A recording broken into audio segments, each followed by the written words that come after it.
This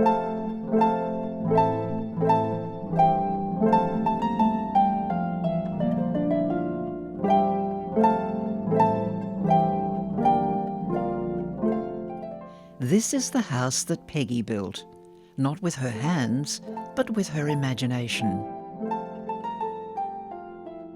It would be a haven, she said, for composers in mid-career. Too old for the scholarships of youth and too young to rest on their laurels. They could live here and write music, free of the weekly pressure to earn rent.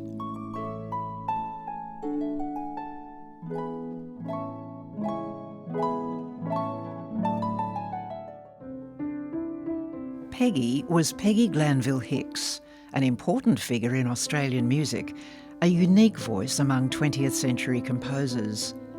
While her contemporaries were exploring 12-tone serialism, chance procedures and electronic composition, Peggy was developing a tuneful, modal language.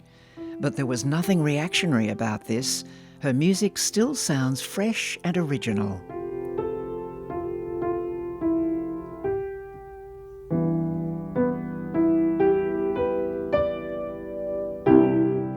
She was a pioneer, and her lasting achievement is that through her music and her ideas, she has helped give definition to the new world.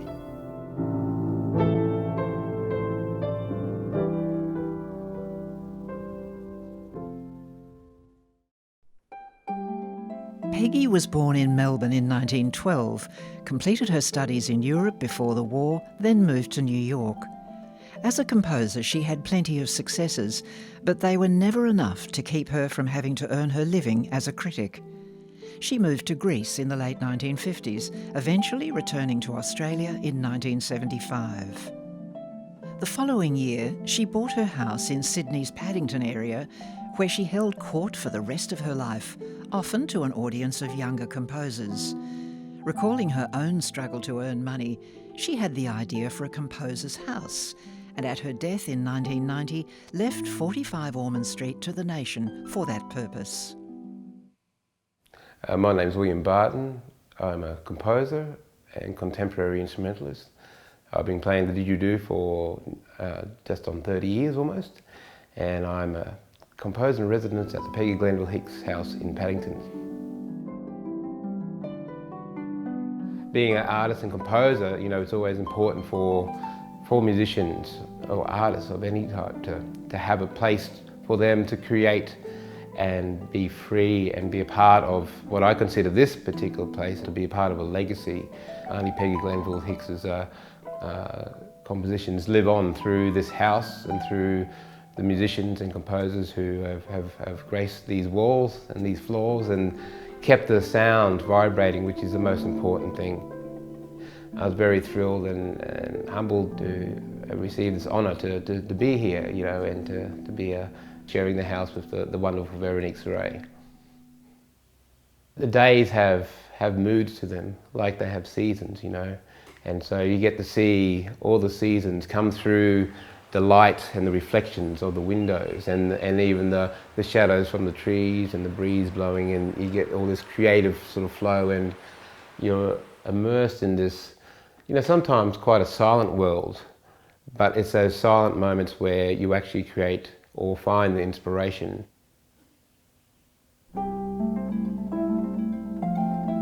You know, like in the front room here, there's Auntie Peggy's clothes, you know, in that port just right there. And so when we first came here, I acknowledged that we're walking into a space, and there's been many other wonderful composers who've graced the house, you know, and to be a part of it is a very special thing. Peggy's house still contains some of the artwork she collected through her life. There are paintings, sculptures and concert posters.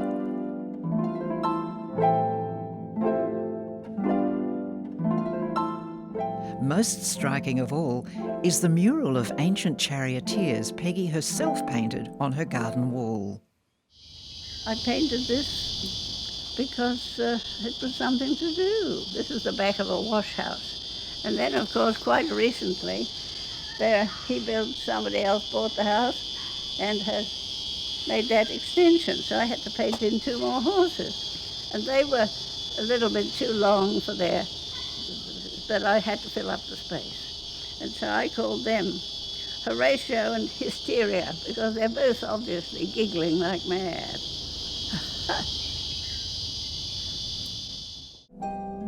Over the years, the paint flaked and the plaster and brickwork deteriorated, but following renovations in 2012, the rear of the house was extended to enclose the mural. You might perhaps query the painting's artistic merit, but it serves as a daily reminder of Peggy's former presence. I grew up in Mount Isa, which is far northwestern Queensland. It's about 1,800 kilometres west of Brisbane.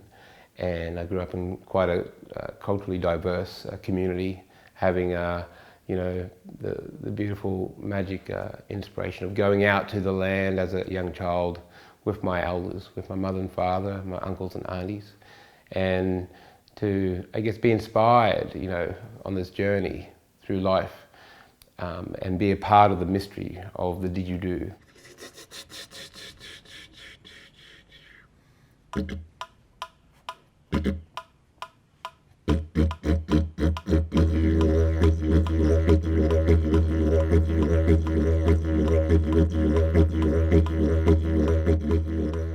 So the didgeridoo being primarily in the Western world, like in the eyes of the Western world, an improvisational droning instrument.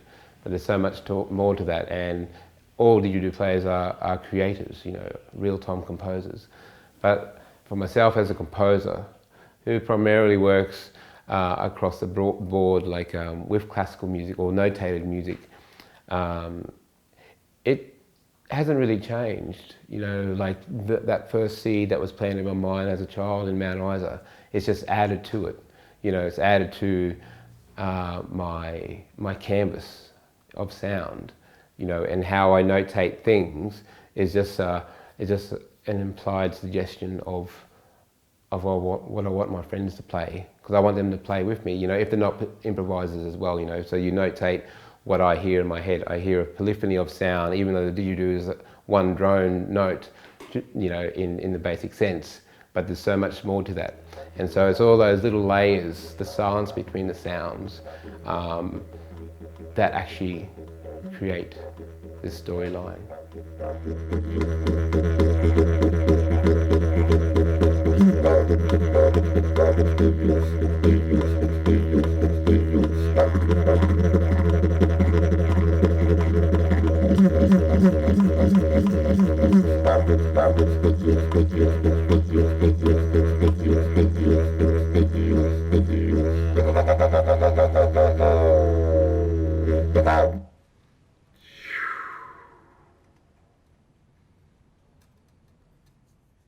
The Peggy House has helped me as a composer in many different ways, from having the piano here and having a space where I can feel that I have the time to focus on my composition.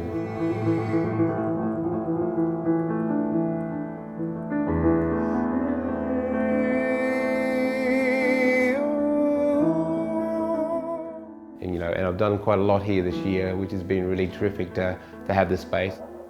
I've worked on a number of commissions, from the Sydney Symphony to the Queensland Orchestra to ABC Fresh Start, a commission called Calcany, which I co-wrote with Veronique Souray, to numerous webcasts and so on and so forth here. But it's helped me just to be immersed in this community and learn more about the Paddington community. The Peggy Glanville Hicks Composers House was officially opened in late 1993, and its first resident moved in at the start of 1994. But it hadn't been easy getting the house to this point. The will was contested, a trust had to be set up, and then there was the poor condition of the house itself. At a bare minimum, $100,000 worth of work was needed to make the place safe and habitable. Peggy had believed her royalties would cover such costs, but they didn't come close. So, in addition to Peggy's initial vision, we must thank the hard work, persistence, creativity and tireless fundraising of her executors, her old friend James Murdoch and her lawyer Shane Simpson, for making her dream into a reality. But reality needs constant maintenance. In a 140-year-old house, floors will sag and roofs leak. Since the official opening, a dedicated volunteer board has dealt with the day-to-day running of the residence and raised funds from state and federal bodies and from private donations to ensure its future. That work is never ending. Peggy stated in her will that she wanted her final dwelling to create a haven and peace of mind to enable the composer in residence to further his or her creative work. The Peggy Glanville Hicks Composer's House has now offered this to 26 residents. Being at the Peggy Glanville Hicks House has given me the opportunity to further explore the career path and the inspiring path of, music composition, and looking at my work more as installations as well, where there's not just a music component, but there's all these other elements that make that music into something special.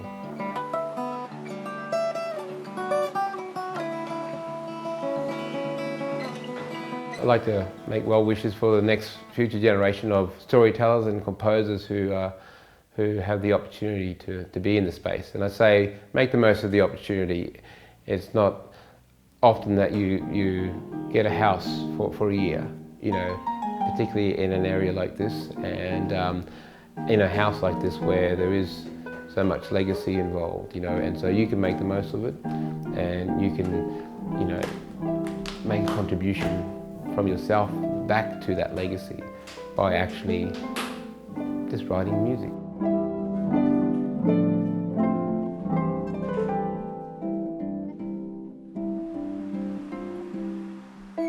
It's a great honour to be here as a composer in residence at the Peggy Glanville Hicks House, and be a part of this continuing legacy, which I will carry on with me through my lifetime.